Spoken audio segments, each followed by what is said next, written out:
She was forcibly married to a paralyzed, infertile billionaire. Yet now, her womb astonishes everyone with quadruplets. Welcome to Beyond Color Stories. I'm your storyteller, James, and I truly hope you're well. Honestly, I hadn't planned to be here today. I wanted to step away, to leave everything behind. But then I read your comments. So many from my loyal viewers saying, James, don't go. We need your stories. We stay because of you. And honestly, you're right. I'm just James, but I exist here because of you. Your love, your words, your faith. So if you want to save this channel, there's one last hope. Please like this story and comment below. We are James's family. Let's prove this family is real, strong, unbreakable. And if you haven't yet, please subscribe. That single click might be why I keep going. I pray blessings on each of you. May your heart stay strong, may love find you deeply, and may you always feel seen and valued. Now with all my heart, let's begin today's story. Arya Daniels stood at the threshold of a life she'd never imagined, her heart pounding beneath the delicate lace of her ivory wedding gown, breaths shallow, as if her lungs refused to believe the air was real anymore. Her fate had been auctioned off behind closed doors, sealed by blood ties that felt more like chains than family. At just 23, she should have been dreaming of love, of passion, of a man who would choose her for her heart, not her price, not the coal figures inked into a contract that sold her soul. Yet here she was, trembling like fragile glass in winter, stepping into a grand cathedral gilded with gold and betrayal. Her long, honey-braided hair, woven by her own hands the night before as a silent rebellion, tumbled like liquid sunlight down her back. She whispered quiet prayers into the dark, prayers for strength to not collapse beneath the weight of her stepmother's final ultimatum. Marry him or be cast aside. Those words weren't laced with care, but cold cruelty, a hunger for survival that bled her dry, using her innocence as currency. Now she was handed off like an asset, wrapped in silk and sorrow, to a man whose name sparked both dread and curiosity. Silas Thornhill, the elusive billionaire CEO, whose empire spanned steel and software alike. A man whispered about in boardrooms and bedrooms, not for charm, but mystery and tragedy. Rumors painted him cruel, colder than the diamonds in his vault, a man broken by a fall no one believed accidental. A fall that stole his legs, his smile, perhaps even his soul, infertile, incapable of love. And now Arya was chained to that ghost. Her tears inked the contract. Her silence paid her stepmother's debts. The aisle stretched before her like a tunnel into another world, red velvet soaking up each hesitant step, as if mourning the innocence walking toward its doom. Chandeliers sparkled like stars above, but there was no beauty here. No joy in the dress hugging her trembling frame, no comfort in the piano's soft lie of a fairy tale. This wasn't love. It was survival wrapped in white and silence. Her chest rose and fell shallowly as she reached the altar, eyes refusing to meet the man who now owned her nights. But then, despite every instinct, her gaze lifted and met his. Silas Thornhill, in black tailored to perfection, seated in his sleek obsidian wheelchair like a fallen king who once ruled the world, but now only ruled silence. Not the chair, nor the sharp lines of his suit took her breath away. It was his eyes. Those piercing winter gray eyes held not cruelty, venom, or arrogance, but sorrow. Heavy, aching sorrow that sat behind his gaze like a lifetime of silent storms. For a heartbeat, it clashed with the storm inside her. In that moment, Arya felt something strange. Not fear, not hate, but an ache. A quiet recognition between two souls forced into a script they never chose. His hand reached for hers, slow, deliberate, and she placed hers in his. Their skin brushed like strangers greeting cold together. Though her hand trembled, though her soul screamed to pull away, she didn't. The officiant's voice was distant as vows were spoken, words meaningless to Arya because they were law, not love. She barely heard them over the roar of shattered dreams in her ears. She didn't remember saying, "I do," or the ring sliding onto her finger. a diamond heavy as a shackle, not a promise. All she remembered was trembling lips, a burning throat, and fighting tears she couldn't show. Drowning in a sea of silk and lies, signing away freedom for a future unknown. As cameras flashed and congratulations whispered poison, Arya clung to one promise: survive. No matter the cost, she wouldn't let this marriage break her spirit. Though she left the cathedral a wife to a stranger, her spine stayed straight, her gaze defiant. Beneath betrayal's bruises, a quiet flame flickered, refusing to die. Silas moved beside her, their silence a language only they understood. A truce fell, not spoken. For reasons she couldn't name, Arya didn't pull away when he whispered her name softly, like a prayer. Just her name, but waited enough to hold her still. She didn't respond. A lump choked her voice, but as they were ushered to a black luxury car, headed to a mansion she must now call home, she dared to look at him again. She searched for the monster whispered about, and again found none. Just a man broken, tired, not cruel. And perhaps the cruelest truth was this: two strangers trapped in the same prison might understand each other after all. The ride was quiet, save for the engine's hum and the gentle clink of her wedding bangles. Silas said nothing, eyes fixed on the horizon, but Arya felt the questions swirling in his silence, just as hers clawed at her mind. What did he want from her? Was he as trapped as she? The mansion rose before them, a stone giant draped in ivy and moonlight. Grand halls echoing with wealth's chill, void of warmth. The butler opened massive oak doors and Arya stepped inside, heels clicking on marble colder than ice. Her reflection stared back, a girl she no longer knew. Silas wheeled beside her, silent. They were led to a grand room with tall windows and silent chandeliers. When the staff left and shadows fell, Silas spoke, voice deeper than she expected. Quiet, unwavering. You didn't want this. Arya flinched. 4 words laid bare truth. She turned, lips parting, but no excuse came. No, she whispered, voice trembling with swallowed tears. Neither did I, he replied. With those words, the last illusion shattered. Not a cruel billionaire forcing marriage, but 2 souls caught in a storm not of their making. In that storm, in shared silence, something fragile was born. Not trust, not hope, but something real. The silence stretched thin as Arya followed Silas down a long corridor bathed in amber light, her fingers clutching gown fabric, heels echoing too loud like heartbeats. No words passed, but she felt his presence. Not overpowering, not cold, but solemn, gentle, unreachable, like a song unfinished. Her eyes flicked over the hall's grandeur. Arches etched in gold, velvet drapes brushing crystal, paintings of ancestors hanging like ghosts whispering secrets she wasn't ready for. None of it registered. The unknown waited behind mahogany doors carved with vines, the honeymoon suite, the room where too many girls before her surrendered fears and obeyed fate. Arya's breath hitched as Silas's hand, strong despite his imprisoned legs, gently pushed the door open. His silence was not demand, but thoughtfulness, as if he understood this moment's weight. The room greeted her not with violence or cold ownership, but with peace.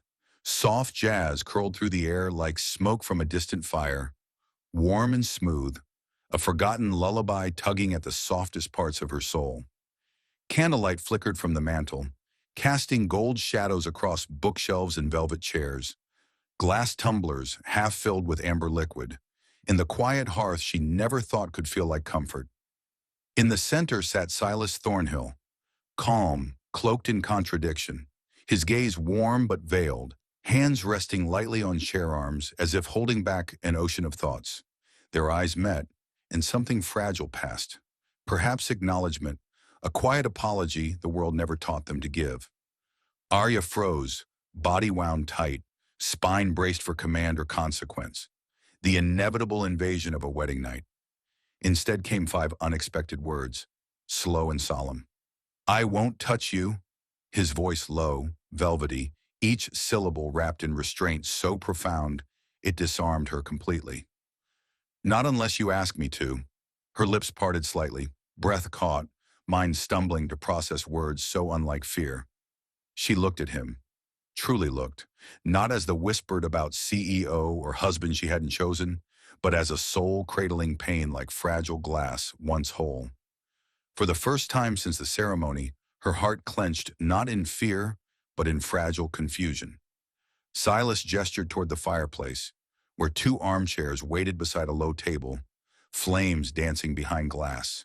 Her body screamed to stay distant, to guard herself, to armor her heart. But her legs moved forward, hesitant but deliberate, until she sat upright, ready to flee if needed, fingers gripping the chair's fabric for grounding.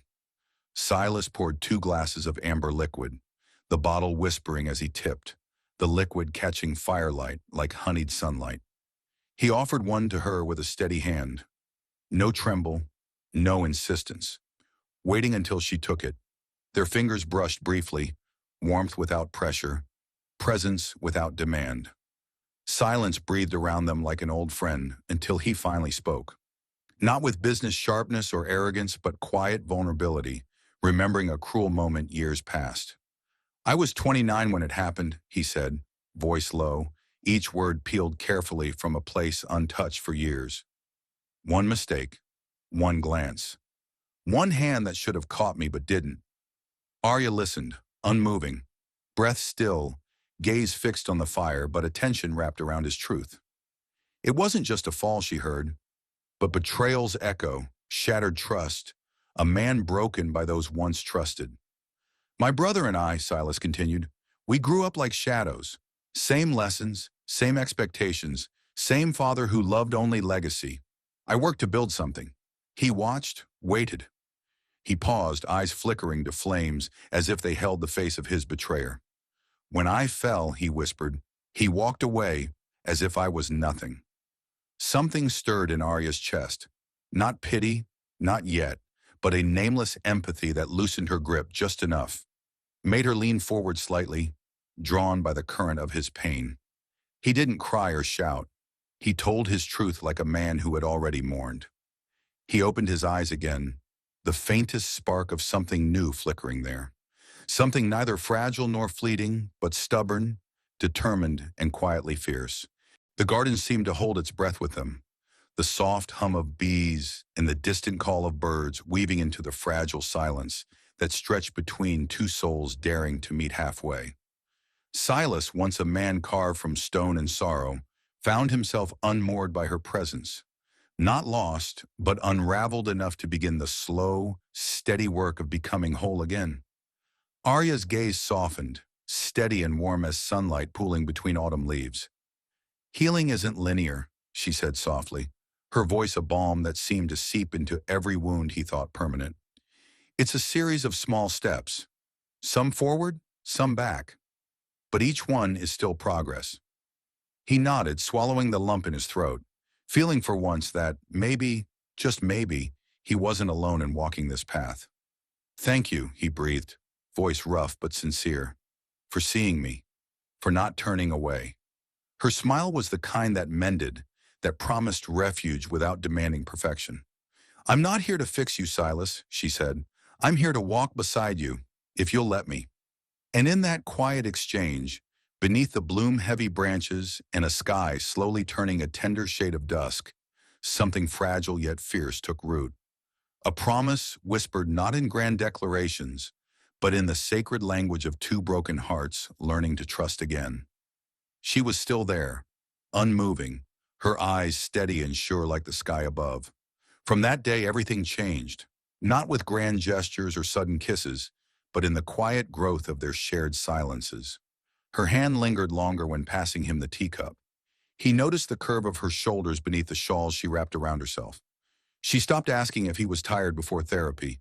Instead, she waited silently with a towel and soft words when he returned, as if saying, "I see your fight, and I honor it." One afternoon, beneath the tall cedar at the garden's edge, sunlight flickering through leaves, Arya closed her book mid-sentence and asked, "Do you believe some souls are meant to find each other again and again?" Silas said nothing but lifted her hand to his chest, over the uneven, unsteady beat of his heart. She didn't pull away. In that stillness, a quiet bond formed, not a confession, but a tether woven from shared moments and wordless understanding. Outside the garden, the world still waited. Cold boardrooms, harsh expectations, but inside they were just two people finding one another after pain. It was simple, real, and that made it everything. Days passed in sacred stillness.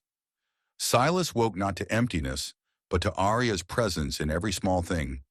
The cardamom tea she brewed, the hum of her voice, the gentle touch easing him into therapy. Their unspoken bond grew, delicate and fierce. Then the shift came suddenly, brutally. One morning, Arya collapsed in the kitchen, her vision spinning, knees buckling onto cold tile. Silas rushed to her side, panic shattering his calm. Hours later, surrounded by doctors and urgency, the impossible was confirmed. Arya was pregnant, 6 weeks along. Silas, who had buried hope beneath layers of pain, felt his walls crumble. Tears streamed freely as he pressed his forehead to her belly, her fingers soothing his hair. They didn't speak the miracle. It needed no words. Outside, whispers began, staff exchanging guarded glances, media circling with scandalous theories. Then Arya's estranged family arrived, claiming concern but bearing only greed. Silas stood firm between her and their cold words, his voice low and fierce. If you cared, you'd have come long before there was a child to claim. She is my wife, the mother of my child, and you will never question her worth again. The doors closed behind them like final judgment, leaving silence and relief. That night, Silas led Arya to the estate's quiet lounge. He smiled gently, asking her to dance, not with steps, but with love. They moved together, his hands steady on her waist, her fingers threading through his hair. Later, he massaged her feet by moonlight, feeding her chocolate truffles with reverence, whispering poetry to her belly. For once, Arya wasn't surviving. She was cherished, deeply loved, her scars transformed into grace, her past the prologue to a new life. With measured steps, his hand never leaving hers, grounding them both in the chaos. The world outside, the flashing cameras, the whispers, none of it mattered here. Not now. Inside the delivery room, sterile lights glared down like distant stars, and every second stretched taut with anticipation. Arya's breaths came in waves, fierce and trembling, while Silas knelt beside her, a pillar of quiet strength and trembling hope. The nurses moved with practiced grace, their faces massive, calm professionalism, but Silas could see the reverence behind their eyes. A shared understanding that this was more than just birth. This was a miracle. Hours passed, marked only by the rhythm of Arya's labored breathing and the soft beeping of machines. Then, as dawn's first light spilled through a narrow window, the room filled with cries, 4 tiny, fierce heartbeats breaking through the stillness, each one a fierce declaration of life. Julius first, his strong cry like a herald. Then Kale, whose eyes blinked open as if greeting the world with wonder. Nova followed, a delicate wail full of promise. And finally Lyric, a soft murmur weaving the first notes of a lifelong song. Silas held each child in trembling arms, their weight both fragile and profound, a constellation of hopes cradled against his chest. Arya, exhausted but radiant, smiled through tears, their shared gaze saying what words never could. We made it, against all odds, together. The days that followed were a blur of sleepless nights and tender moments, of whispered lullabies, and the unspoken vow that no matter what storms came, this family, this miracle, would stand unbroken. Silas watched Arya with awe, the woman who had borne not just children, but their future, their redemption. And as the sun set behind the mansion's windows, casting long shadows that danced like ancient spirits, Silas whispered once more, voice thick with gratitude and love. We are more than a story now. We are a legacy. Arya's hand found his, fingers intertwining with the quiet certainty of forever, and together they faced the horizon, 4 heartbeats beating strong inside a sanctuary built not by walls but by love. Silas never let go of Arya's hand, pressing kiss after kiss to her knuckles as she whimpered through each contraction. Her strength was both terrifying and holy amid the chaotic calm of the birthing room. Nurses moving with clinical precision, the doctor barking orders. Silas stood steadfast at her side, wiping her forehead, kissing her cheeks, whispering frantic prayers and words of love he barely remembered. When the first sharp cry cut through the air, Silas gasped, nearly falling to his knees, clutching Arya's trembling hand.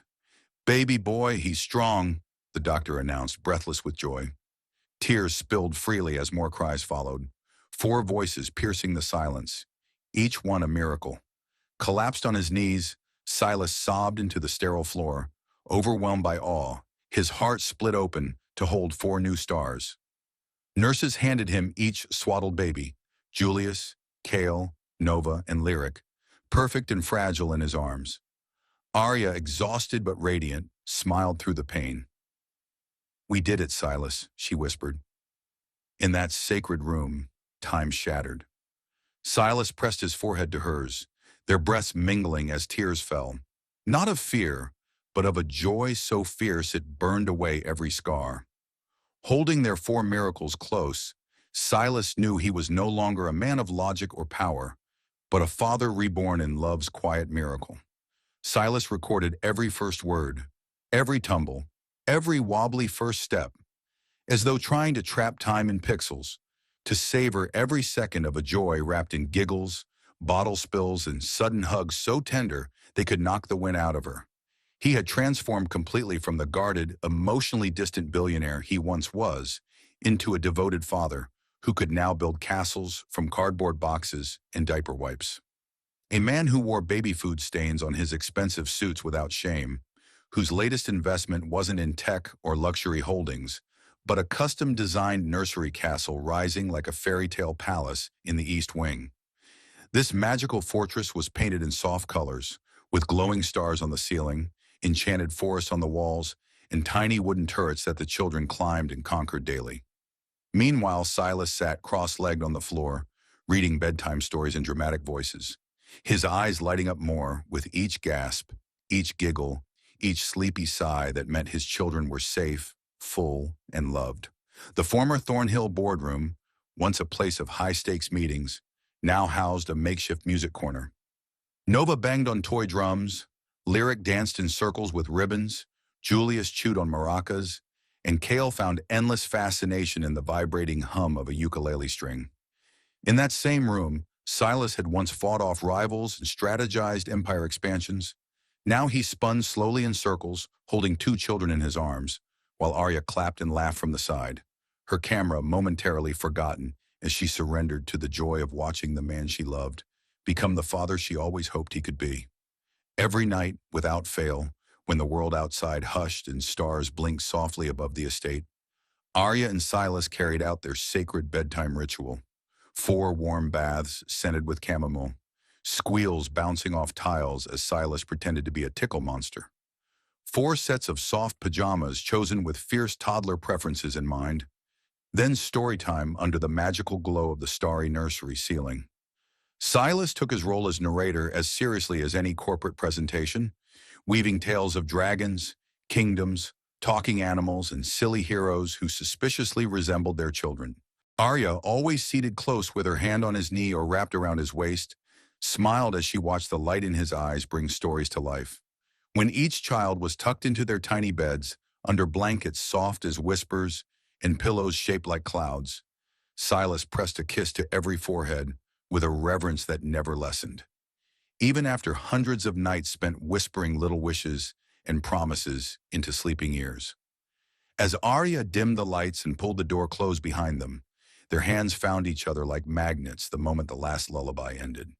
In their own room, softened by time and memories, not cold and perfect, but full of framed giggles and tiny sock piles, they would sink into each other as if sleep could wait, as if time itself bowed before the simple miracle of peace and love, not born in perfection, but carved from struggle and redemption.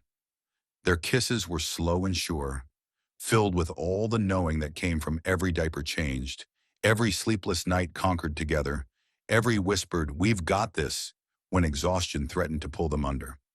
When Silas pulled Arya close, bearing his face into her neck and whispering, "You are my life," it was no longer poetic. It was truth so solid, so proven. It filled the air like gravity. When Arya replied with a kiss to his temple, her voice steady and soft, "And you are my peace," it was a reminder that what they had built wasn't just love, it was sanctuary. The mansion itself had changed with them. No longer sterile and untouchable, it now bore the marks of a family in bloom. Sippy cups forgotten on window ledges, stuffed animals perched like sentries on banisters, crayon masterpieces hung with pride in the dining hall, and laughter. God, the laughter that echoed through high ceilings and empty ballrooms like a symphony of second chances. No amount of money could replace the way Nova's giggle made Silas close his eyes in joy, or how Kale's babble made Arya stop whatever she was doing to listen as if it were gospel, or how Julius could say, "Mama," like a prayer, or how Lyric's tiny hands reached for Silas's face every time she needed comfort, never doubting he would give it.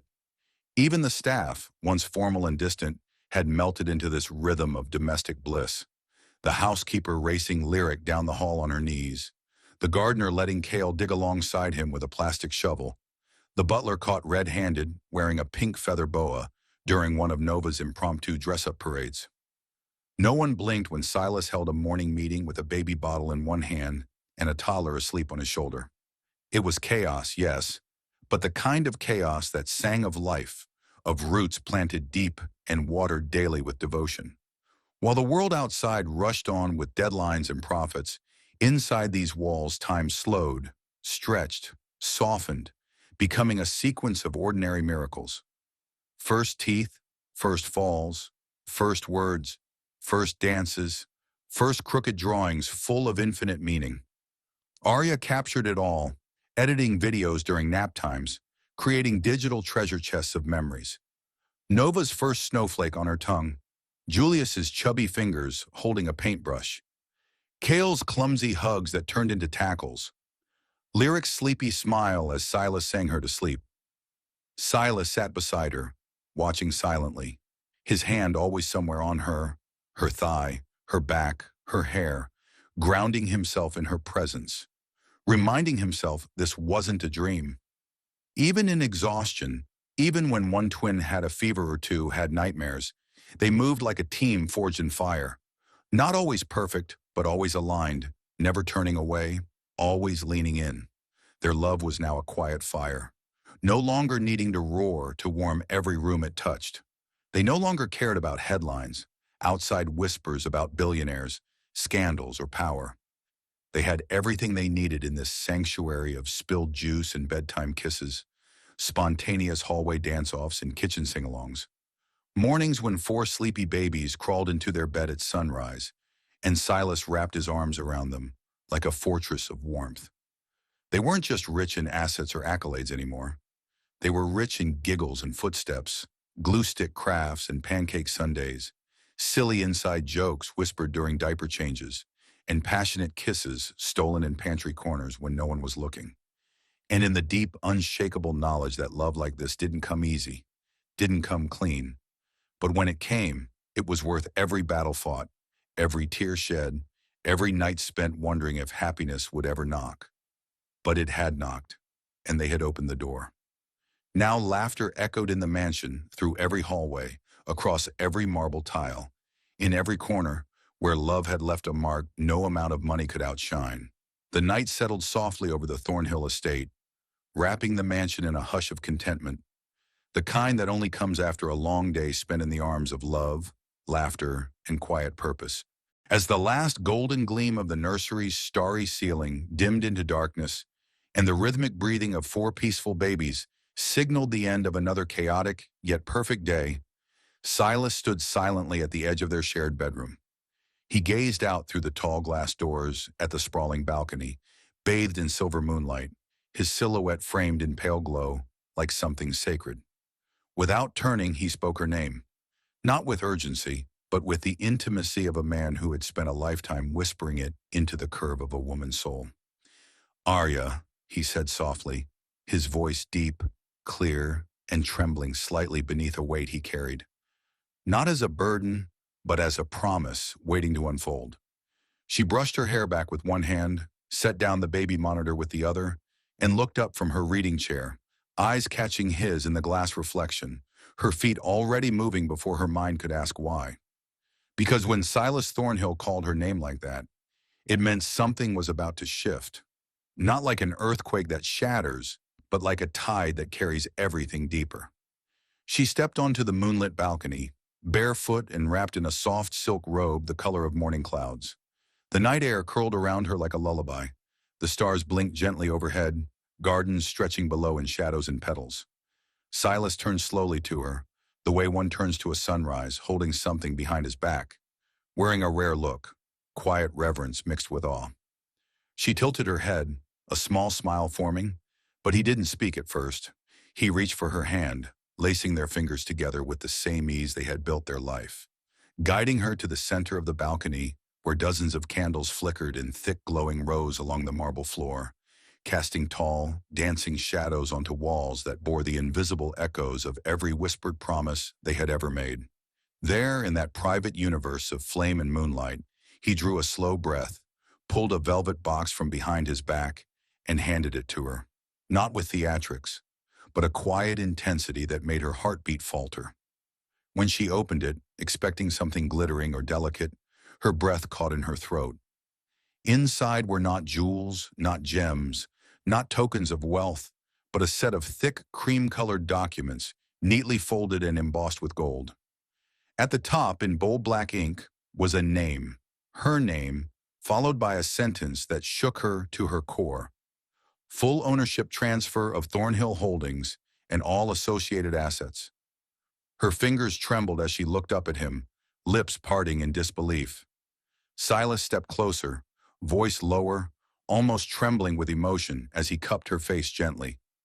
This empire, he said, each word deliberate, was built on ambition, legacy, power. But none of it meant anything until you walked into it with nothing but love in your hands and lit up every cold corner like fire in winter. He pressed his forehead to hers, thumb brushing a tear she hadn't realized had fallen. You gave me something no contract, no acquisition, no fortune ever could. You gave me wholeness, he whispered. You gave me the chance to feel, to breathe, to become a man worthy of all this. He stepped back just enough to hold her gaze. So now it's yours, Arya. Every share, every holding, every brick of this mansion, every inch of the legacy. Not because you need it, but because it always belonged to you.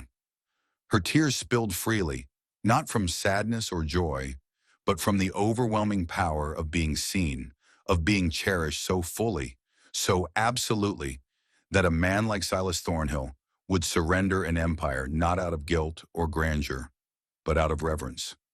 She dropped the box, caring not where it landed, only that her arms could wrap around his neck as she buried herself in his chest, weeping softly, her heart so full it ached. He held her tighter than ever, lips pressed to her hair, murmuring words that melted into the night like a prayer. You are my reason. You are my everything. You are the queen of all I am. When they finally pulled back, her fingers tracing the sharp edge of his jaw, his thumbs wiping away the last of her tears. They didn't need words. Something deeper than language pulsed between them. A vow written not in ink, but in time. Trials, years of pain, healing, and rediscovery. With nothing but candles and moonlight as witnesses, Silas pulled her into a slow dance. No music but the symphony of heartbeats and the distant hum of the night. Their bodies swayed gently, his hand at her waist, her head resting against his chest. As they turned in lazy circles, shadows danced along the balcony walls, like memories flickering to life. Arya holding Nova for the first time, Silas falling asleep with a baby on his chest, the first kiss after their vows, the first time he whispered, "I love you," without fear. In that moment, it wasn't just the end of a chapter. It was the bloom of a legacy reborn in love, one no boardroom could measure, no press release capture, because